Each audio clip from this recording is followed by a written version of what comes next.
आता मुख्यमंत्री कार्यप्रशिक्षण योजना, आता या योजनेच्या डिटेलमध्ये जात नाही, एवढंच सांगतो की आपण हा निर्णय घेतलेला आहे की पुढचे 5 महिने आपण त्यांना एक्सटेन्शन देणार आहोत आणि 11 महिन्याचा कालावधी त्यांचा पूर्ण करणार आहोत। पण मला सभागृहाच्या निदर्शनास एक गोष्ट आणून द्यायची आहे, आता नको प्रत्येक याच्यात एक गोष्ट मला या निमित्ताने लक्षात आणून द्यायची आहे की 11 महिन्यानंतर आपल्या सगळ्यांना हात जोडून विनंती आहे की आता पुन्हा कंटिन्यू करा, याकरता येऊ नये, कारण 11 महिन्यानंतर नवीन तेवढेच लोक, हे कार्यप्रशिक्षण योजना ही नोकरीची योजना नाही, अप्रेंटिस आहे, त्यांच्याकडे सरकारचं सर्टिफिकेट असेल तर त्यांना नोकरीत फायदा मिळेल म्हणून योजना आखलेली आहे।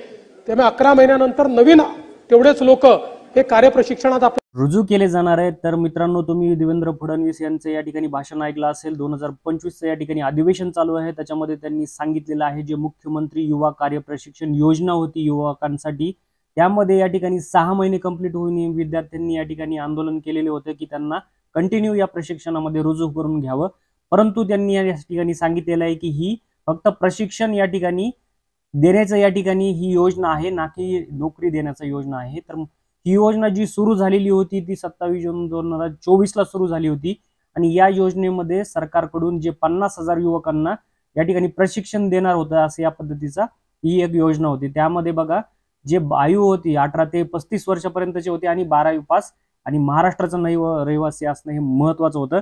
तर त्यामध्ये या ठिकाणी देवेंद्र फडणवीस यांनी या ठिकाणी क्लिअर केलेलं आहे की यामध्ये ज्या विद्यार्थ्यांनी आंदोलन केलंय त्यांचा या ठिकाणी मान राखून अजून 5 महिने या ठिकाणी हे प्रशिक्षण वाढवण्यात येत आहे। तर त्या 5 महिन्यामध्ये जे पहिले 6 महिने आणि हे 5 महिने असे मिळून एक 11 महिन्याचा हा पूर्णपणे प्रशिक्षणाचा कालावधी असणार आहे। त्यानंतर तो संपल्यानंतर या ठिकाणी कोणीही त्या बाबतीत वाढ सांगण्याचं या ठिकाणी कोणतंही आंदोलन करू नये किंवा सांगू नये असं त्यांनी या ठिकाणी सांगितलेलं आहे। तर ही आता योजना जी आहे ती या ठिकाणी 5 महिने अजून वाढलेली आहे, म्हणजे टोटल 11 महिन्याची झालेली आहे। तर विद्यार्थ्यांसाठी किंवा त्या युवकांसाठी खुशखबर आहे, ज्यांनी या ठिकाणी आधीपासून या योजनेमध्ये सामील झालेले होते, आता त्यांचा कालावधी या ठिकाणी वाढलेला आहे आणि त्यांना लवकरच त्या ठिकाणी रुजू करण्यासाठी सांगितलं जाणार आहे। तर मित्रांनो, या ठिकाणी महत्त्वाच्या अपडेटसाठी चॅनलला अजून तुम्ही सबस्क्राईब केले नसेल तर सबस्क्राईब करा, लाईक करा आणि शेअर करा। भेटूया पुढच्या व्हिडिओमध्ये, तोपर्यंत जय हिंद, जय महाराष्ट्र।